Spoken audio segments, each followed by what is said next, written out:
Alright, another little preparation video for the greenhouse timber frame joinery and just timber framing in general. I'm going to be building it in here, so I'm going to move the planer thicknesser into the corner there, and I'm going to, the frame fit in here as part of the design was making it so it can be constructed in this area here. So I need some stands and things, so we're going to make some stands out of the offcuts. I've got a pile of offcuts that can't really be used in the frame because they're too short for anything else. Oh, it's bright. And that's them. So we're gonna use them to make some sawhorses. I'm gonna try and make 3, but I'm not sure I can make 3 out of them, but we shall see. Alright, let's do some milling and some planing and whatever else.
Right, so I've got all my, these are the legs.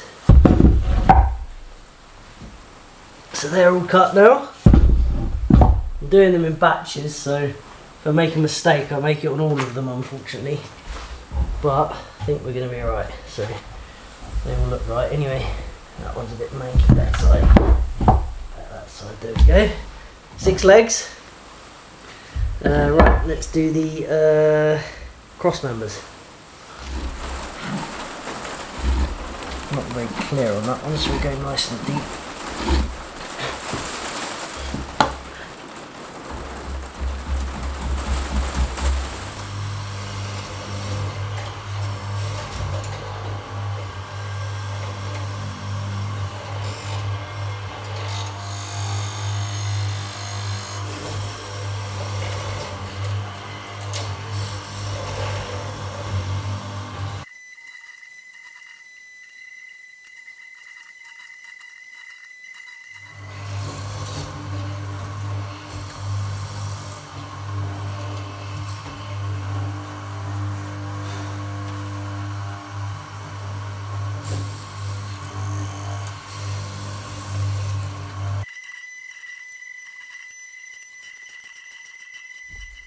Right, there's the mortises cut.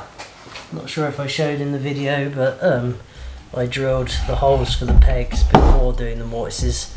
That way you don't have to drill so much material out, and also they don't tear out on the backs because they're coming from both sides just a little way in.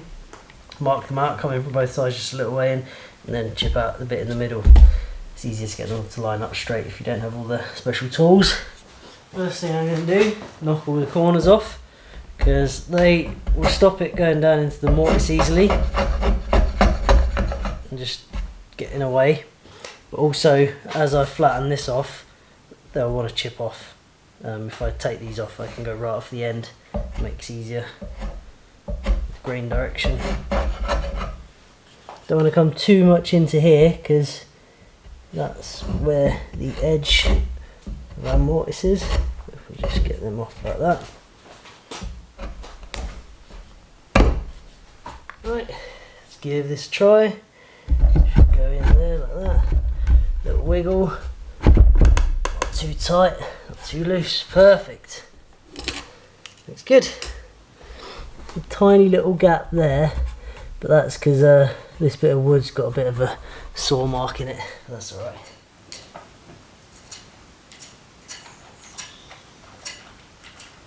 Good puss.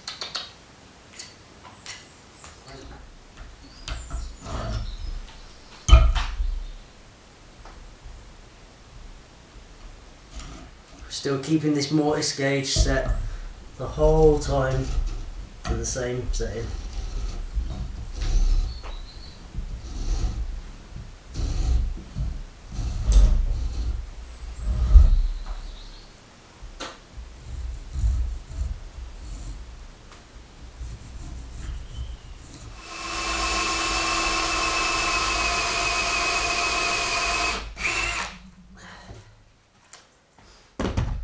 They do have a chain mortiser, and I'll probably get that out soon, but I picked up this machine not too long ago from not too far away, and just felt like giving it a bit of a trial really.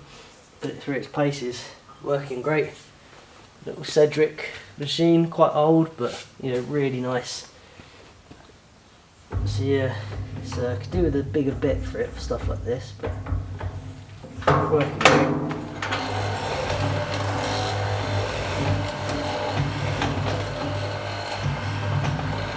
It's worth saying you can do all this stuff by hand. You know, I used to do it all by hand.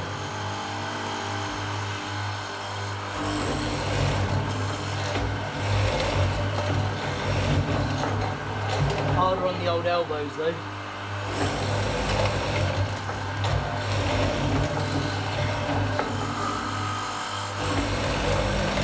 Right, all of the joins, mortises, everything, tenons, mortises, joins, holes, all that, it's all done. So now I've got to assemble it all and then mark out where the hole locations are. Now you can mark those hole locations on the tenon and then you save yourself having to, you know, just mark them down a little bit for the offset hole. But if you do that, I think it takes away a degree of accuracy because there's lots of possibilities to make mistakes doing that, because an offset hole is only offset by about 3-4 millimeters max, or the peg is really difficult to get in, and so if you just get measurements slightly out just a little bit, it doesn't really work that well. So I prefer to just assemble the whole thing, stick a drill bit through the hole, mark where the hole is, then take it out and then offset the hole on the tenon. I think it's just more accurate, less likely to make mistakes. So right, let's move these because these aren't part of this. Right, I get myself in such a mess when I work. I wish I was a tidier worker, but no matter how hard I try, I can just never seem to stay tidy. Right, so which is this? This is 1. D, is that the right way around? Yeah, that's the bottom, like that.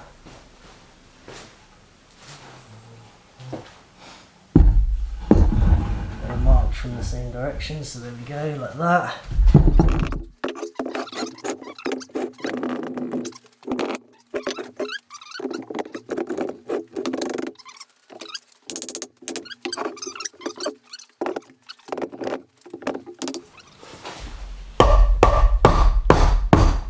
Aha! There we go. Decent. Right, mark the holes.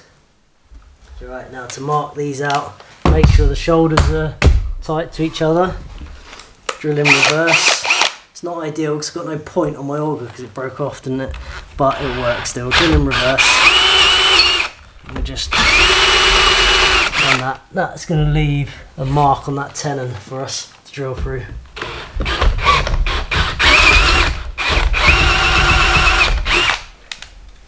Hopefully. I'm going to mark them all and then we'll drill the tenons.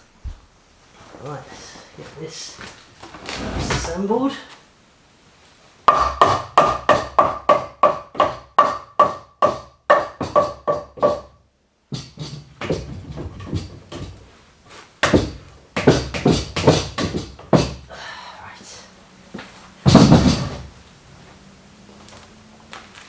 What I'm going to do, because I've lost the point off my bit, use a different bit to mark out with. Right. Might as well do these while they're in place. Right, so what we want to do is we want to mark, hang on, I'll work this out, I haven't done this for a while. This is actually why I'm doing these like this instead of just screwing them together. Practice run for the greenhouse, because stuff isn't really fresh in my mind, I haven't done it for a while. So if I want the piece on top to draw down, that means that the hole is going to have to be, bear with me, I haven't had any breakfast.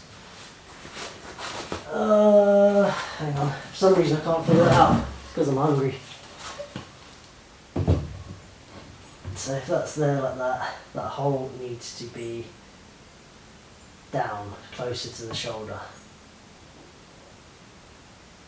Yeah, closer to the shoulder. So we take the centre of the hole, come down about 3 or 4 millimetres, nothing more. Go down too far, peg won't go in. I'm just going to mark this with this drill bit.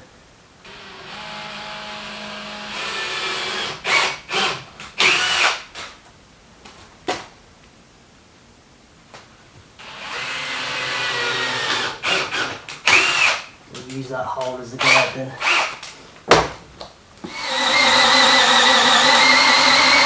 There we go, out the other side. Right, do that all the way around. And we're ready to assemble. Let's do it that way for you, is it? Yeah, that's better. Not bad for me, but better for you. Like that. Wiggle, wiggle, wiggle. Nice, perfect offset. Good. Pleased with that.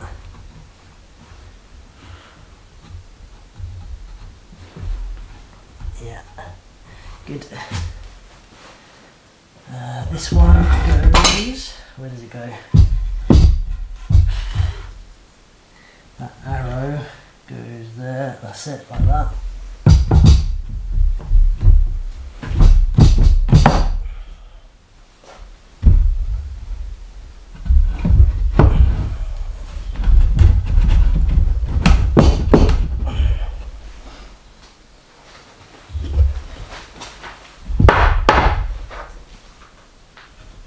Yeah, good. And good. Nice, going well so far. I've had problems before getting these holes accurate. Alright, 1E, 1F. Let's put this the other way around because it looks nice the other side without this. There we go. 1F goes here. Is that right? 1F, 1E, 1F, 1E.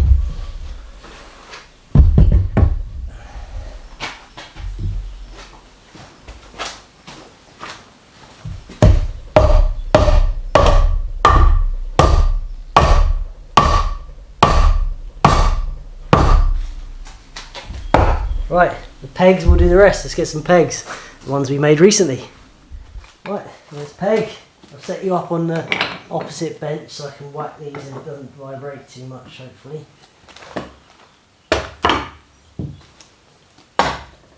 Peg very long. Might be able to get two peggings out of one peg, hopefully.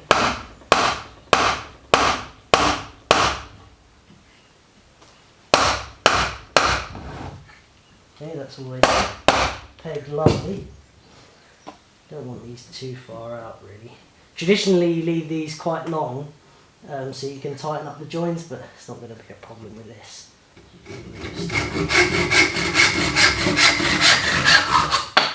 Keep them for plugging holes or something.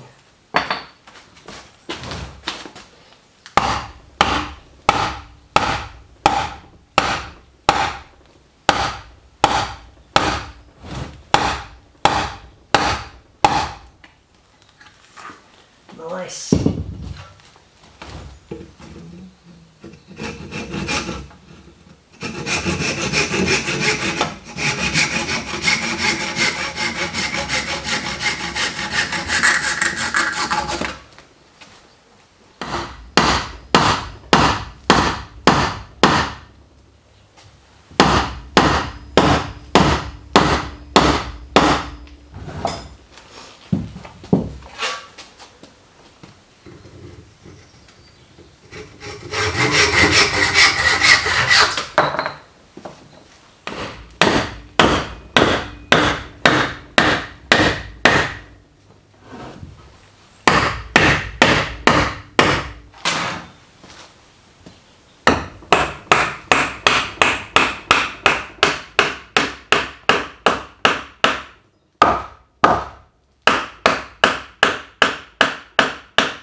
Last peg.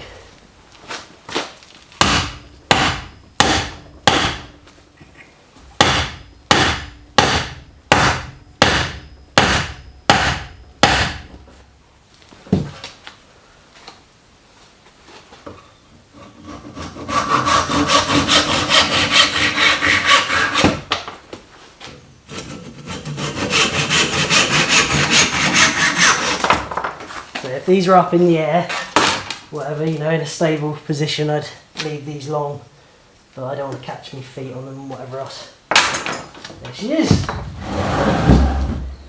Turned out well. Turned out really well. So, just got another 3 of them to make now, although a lot of the work on the other 3 is already done. I'm off to the dentist now for a checkup. So I'll make the other 3 and then I'll show you once they're all done.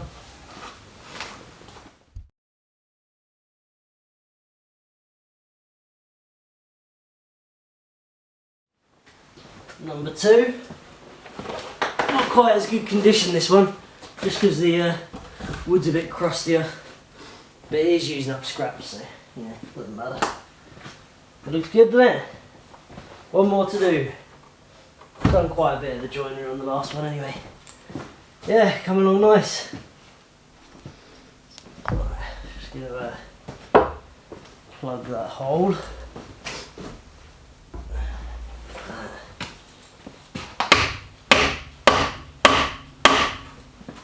That.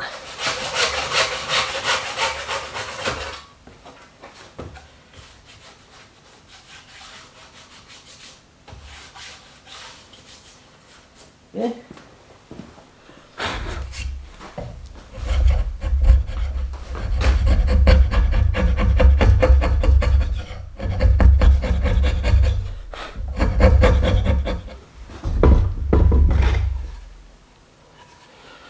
Just last one working on now. Oh, look at that, that's a nice fit.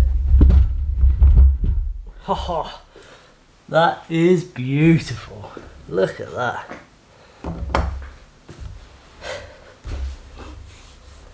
Perfect. It's probably one of the better joins I've ever done in my life, to be honest with you. The line, not even glued or joined or anything. Perfect.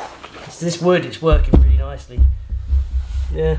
Anyway, carry on. Okay, assembling the last one. I thought I was going to just time lapse through these, but then I thought I could actually take this time to ask something, ask the viewers something. So for this project, I think probably there's a lot of people, I think a few people actually asked in the comments if I was going to be showing it sort of in depth how to do it type thing. Like I say, I'm not really a pro at this. I just get by with stuff I've learnt, self-taught. But, you know, I try and keep the channel somewhere between entertainment, inspiration and education. I try and, you know, keep it between all of that. That's why I speed up some things, explain some things, because if you just talk and explain everything, pure education, it becomes very boring and not necessarily very educational because people just skip through. So I try and keep things in between. So if anyone's got any ideas how, because I'm going to be doing like a month's worth of timber framing in here, and a lot of it's going to be fairly repetitive. So if anyone's got any ideas how to do that, you know, I could do one where it was going through each individual joint or something, you know, each episode, you know, build one frame but focus on one joint, or maybe I could do like a how-to step-by-step process, something like that, or possibly, yeah, I don't know. But yeah, if you've got any ideas, or just, you know, just let me know what you'd like to see, really.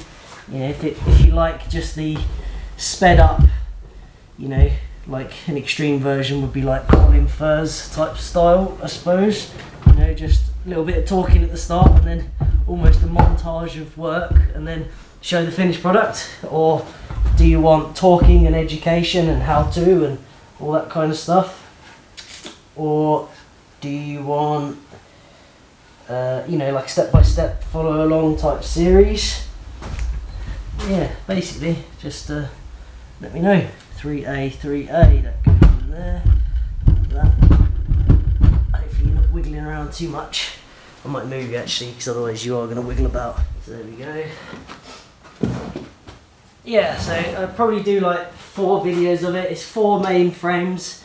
I'll probably do, you know, a video for each frame, and maybe try and focus on a different part of each of those frames, maybe, or one skill each time, focus on it. Maybe it's draw pegging, or you know, whatever it might be.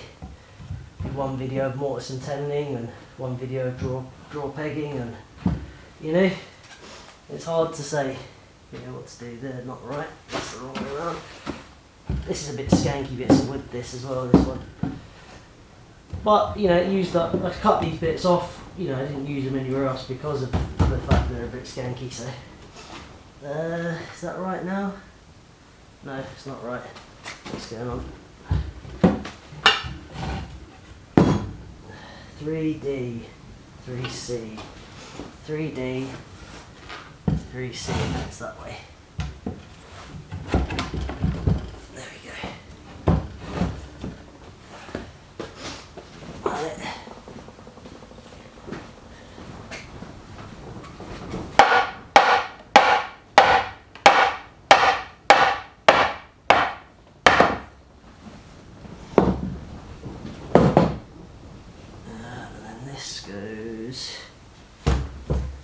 Goes on that way, but it's pretty rough on this side, so I can spin the whole thing round so you get to look at the nicer side of it. There we go. And that goes on there. And that.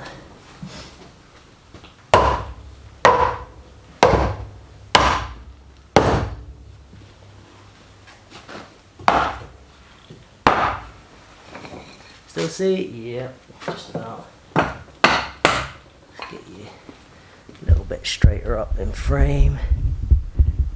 There we go. Get that one started. Find out get them all started first.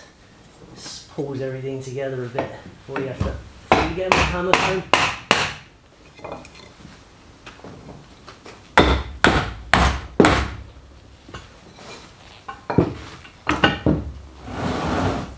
You see with the jaw pegging, let me bring in close.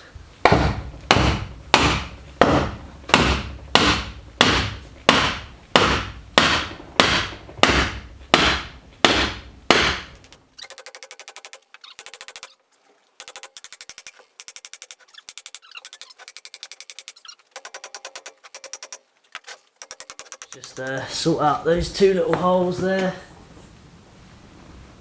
Don't want to see those really.